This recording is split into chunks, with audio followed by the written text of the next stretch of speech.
Viņa ir komiķe, sievišķības guru un Latvijā vienīgais pašsertificētais sievišķības kočs. Šis bija sarežģītākais teikums latviešu valodā. Veido stāvsniecības raidierakstu Muša. Ar skaļiem aplausiem sagaidām Džemma Sudraba!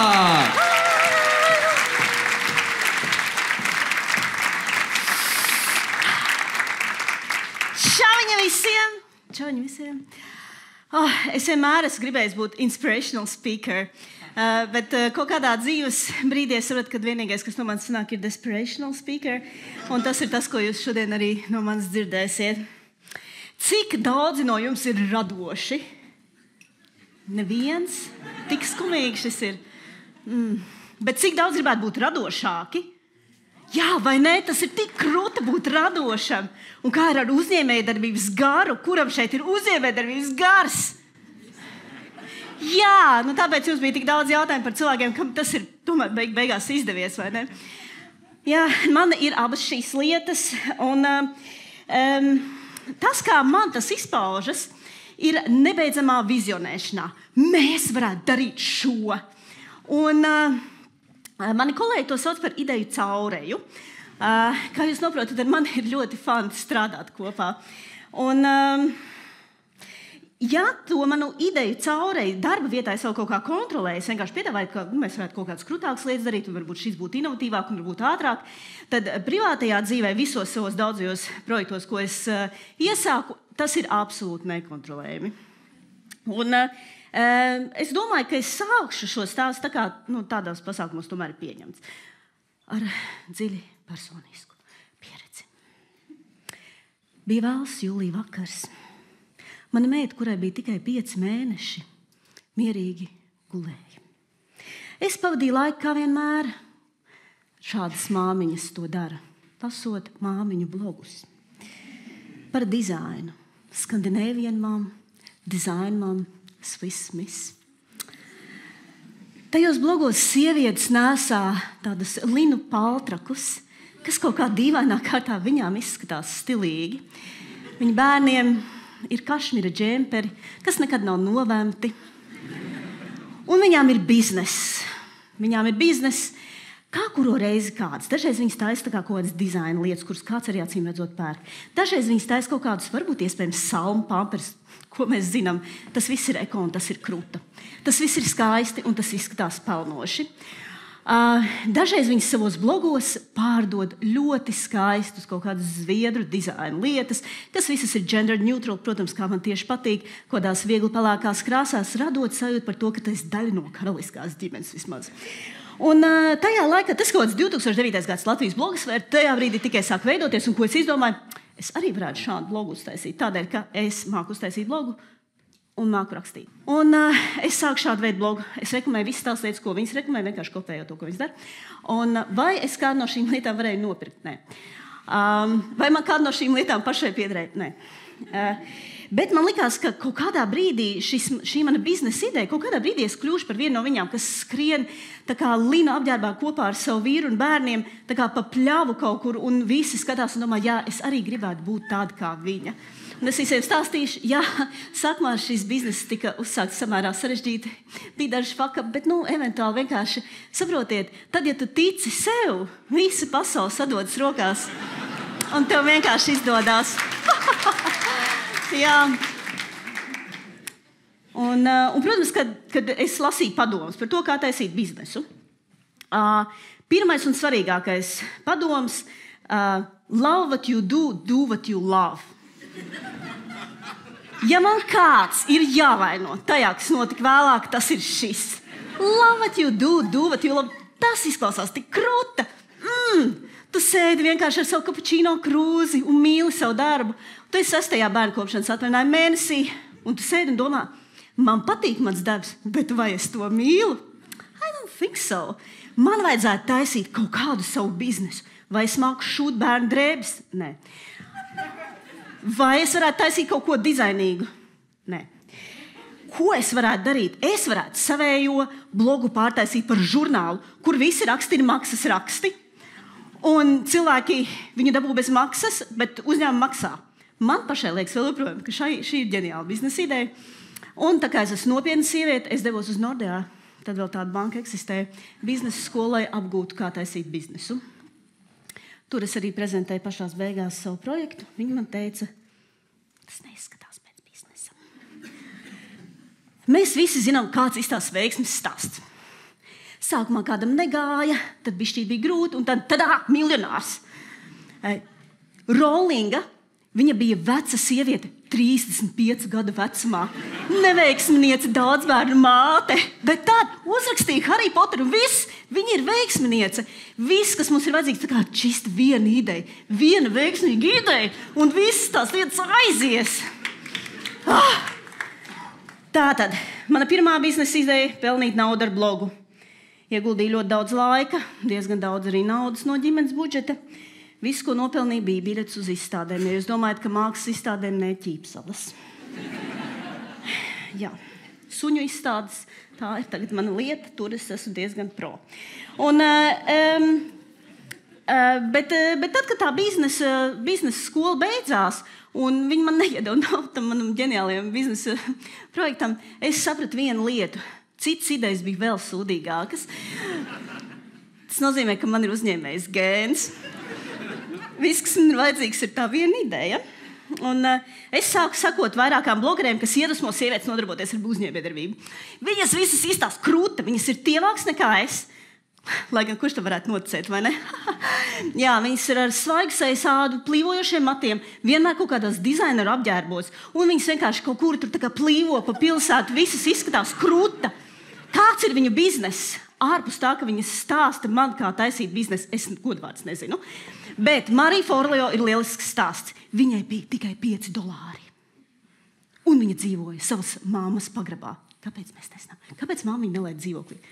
Who fucking knows? Un tad viņa uzsāk šo te daudz miljonu biznesu. Kura mērķis ir iedvesmot mūs, ka mēs arī to varam darīt? Un es domāju, tāpēc, man bērnu kopšanas atvaļinājuma nauda €600 un sava istaba, kas ir arī bērnu istaba. Es varu izdarīt daudz vairāk nekā tā fucking Marija Forleo. Man vajag tikai to vienu ideju. Es uzdomāju, ka es taisīšu tādus uzlīmējumus, tetovējumus, kurus zīmēs latviešu dizaineri. Tas ir 2011. gads. Latvijā to vēl neviens nedara. Acīmredzot tādēļ, ka Latvijā neviens to vēl joprojām nevēlas pirkt. Bet to es tajā brīdī nezinu. Un sāku šo biznesa ideju.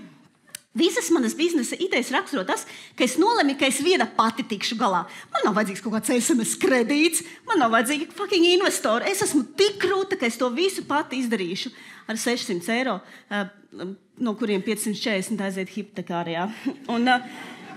Bet vispār dīvainā kārtā ar šo biznesa projektu man kaina gāja ok.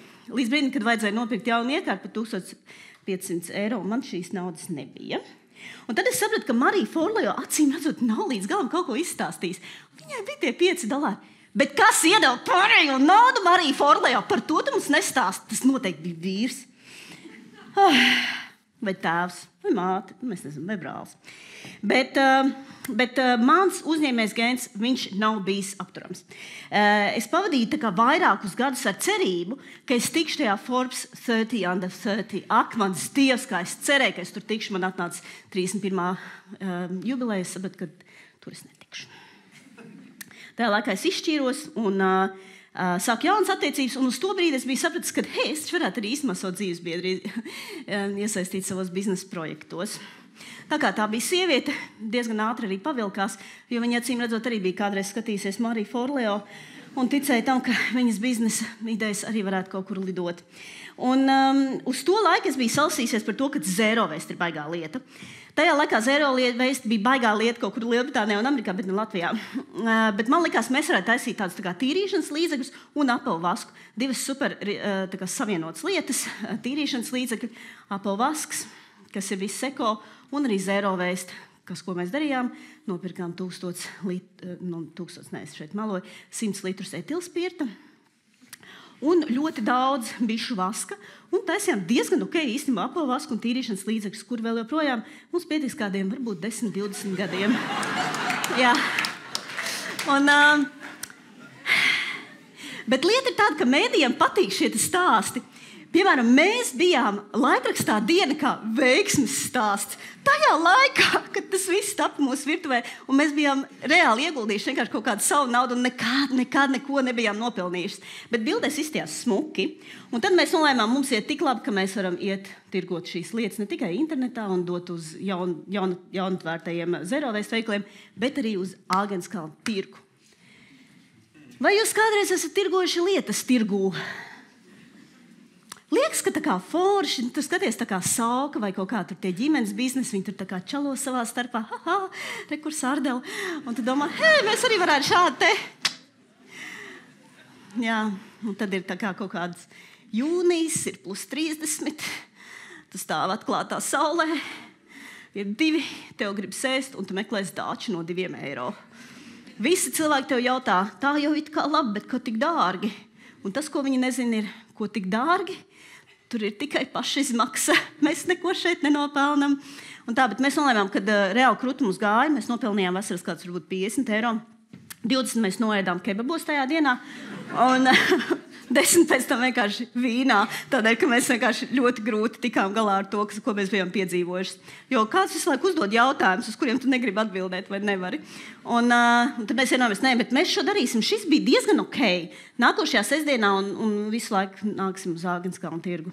Atnāc nākamā sestdiena. Tur vispār diezgan ok laiks ārā. Varētu uz Jūrmalu aizbraukt. Aiz nākamajā draugiem tur vispār tur tā ballīte. Un tad pozitīvs, un tad nekad. Vairs es tur neatgriezos un to nenožēloju.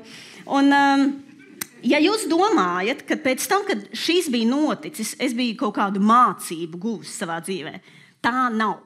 Tā nav. Tas mani kaut kādā dīvainā veidā tikai iedrošināja darboties tieši tādā pat veidā, kā es iepriekš esmu darījusi. Es redzēju video par slieku kompostu. Slieku komposts, tas man tik ļoti interesē.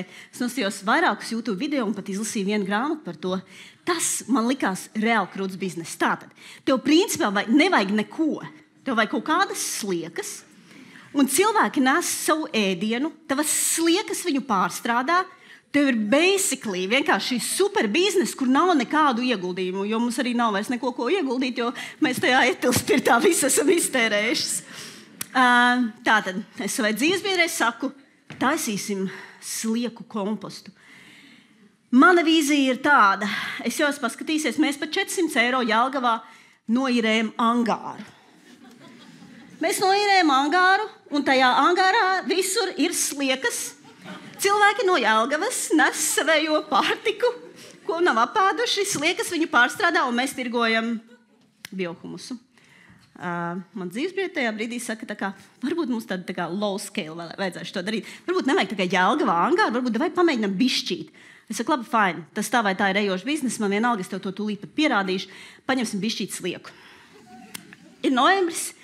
Man vajag atrast, kur var nopirkt sliekas. Izrādās, Malpilī var nopirkt sliekas. Mēs tur ierodamies, ir jau tumšs.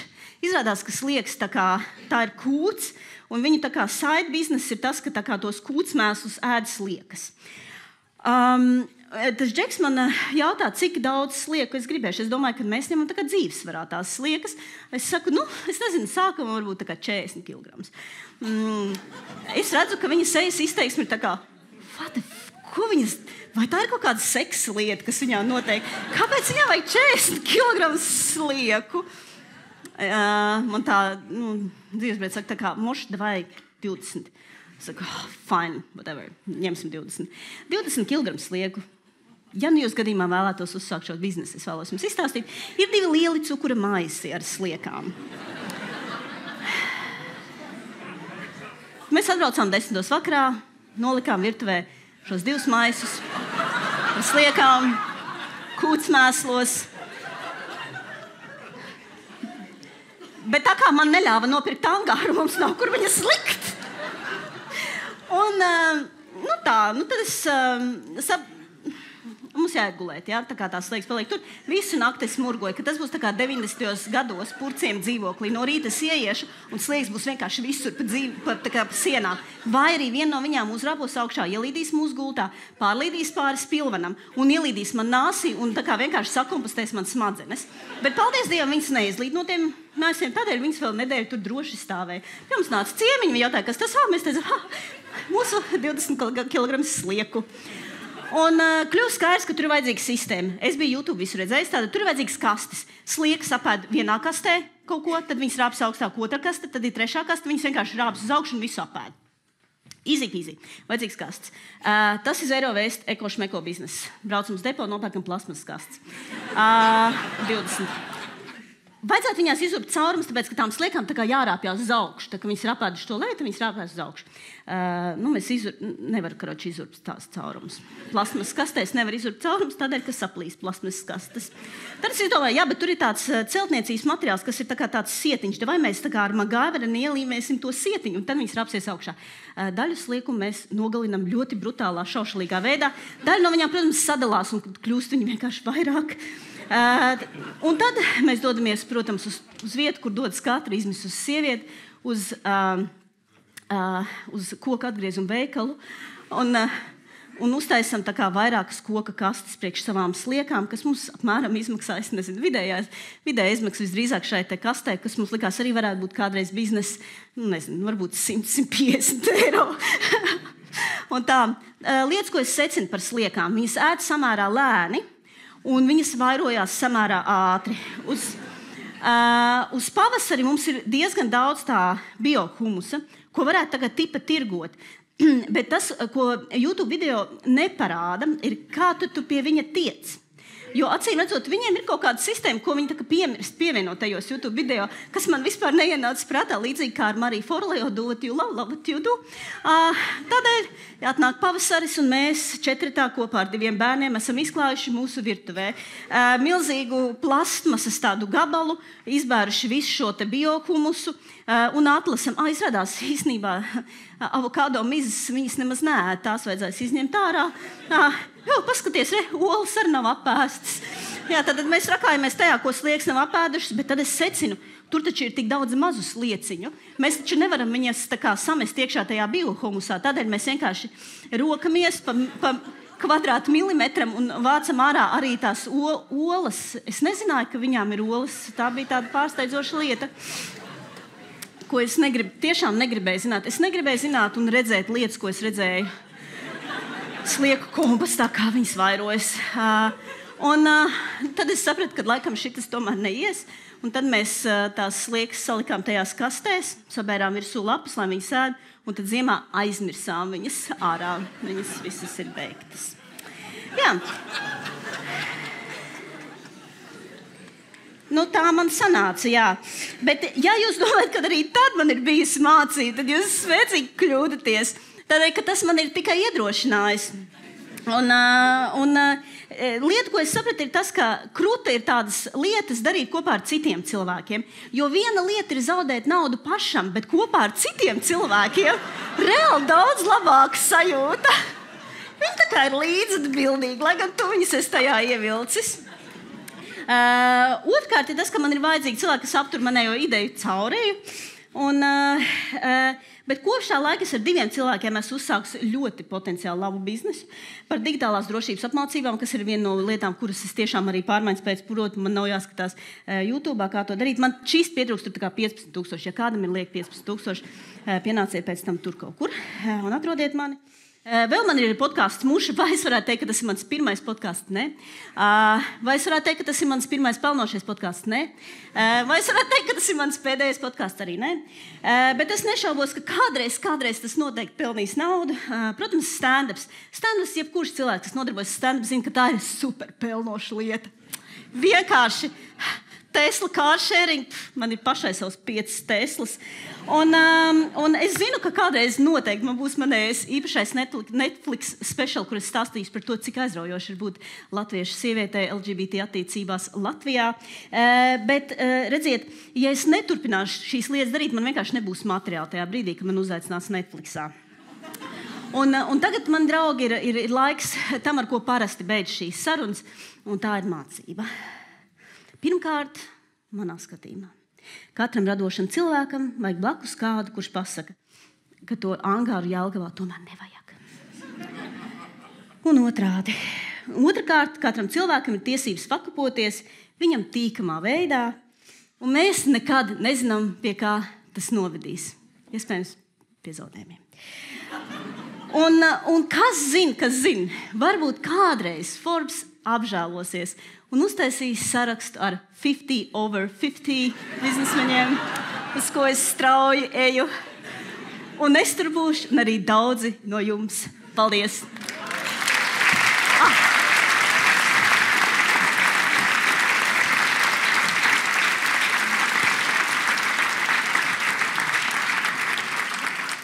Paldies! Brīnišķīgi! Un tagad ir kārta jums, dargie skatītāji. Lūdzu, jūsu jautājumu. Es ticu, ka būs daudz. Saki, lūdzu, kam tev vai 15,000? Ko tu ar viņam darīsi? Tur ir tāda programma. Bez piramīdām, lūdzu, ja? Tur ir tāda programma. Bez amvēja un oriflēm, lūdzu. Nē, tur ir tāda programma, kas ļauj saprogrammēt tādus scenārijus, kurus pēc tam cilvēki var izspēlēt. Un tie scenāriji it kā ir sociālajos tīklos, bet īstenībā tas ir tāda slēgta sociālo tīklu vide, kas darbojas tikai priekš šī projekta. Tev jāpiesaista 5 draugi, jā? Es nezinu, kādi ir tie draugi. Manējie draugi vairs arī nedarbojas šajā jomā. Tā kā man ļoti varētu palīdzēt šeit. Ja jūs skatieties, es tādu visu tādu joyful, vai jūs gribētu šādu draugu, un vai jums ir lieki 5,000. Tā kā, tā. Kā rodas tas humus īsti? Sliegs kaut ko ēd? Un tad viņš izkakā. Aha, un tad cilvēks to ēd? Nē. Ja es parasti humus, tas, ko Jā, ir humus un biohumus. Ir humus un biohumus, un tas biohumus ir tas, ko tu tā kā samaisi ar zemi, un tad ir super ražīga zeme. Tās ir tā kā slieku kakas. Un viņas teorētiski ļoti ātri to izdara. Teorētiski. Es būtu sācis ēst. Labi, vajag vēl kādu jautājumu? Nē, man tas algas jautājums šodien, laikam, varbūt arī nākamajam cilvēkam. Man nenormāli patīk jūsu tas stāsts, un man liekas, tik ļoti tāds excited. Un tā, par ko jūs dzīvojat? Es ar pētniecību nodarbojos, tā kā tur diezgan ok var nopelnīt, un tad tā kā to, ko neiztērēt, veltīt šādām lietām. Stand-up, tu arī teici, ka stand-up. Jā, ar stand-up vienkārši highly recommended. Pēdējā reizē es 30 eiro saņēmu par uzstāšanos, kam es gatavojos pusotru stundu, tā kā tiešām.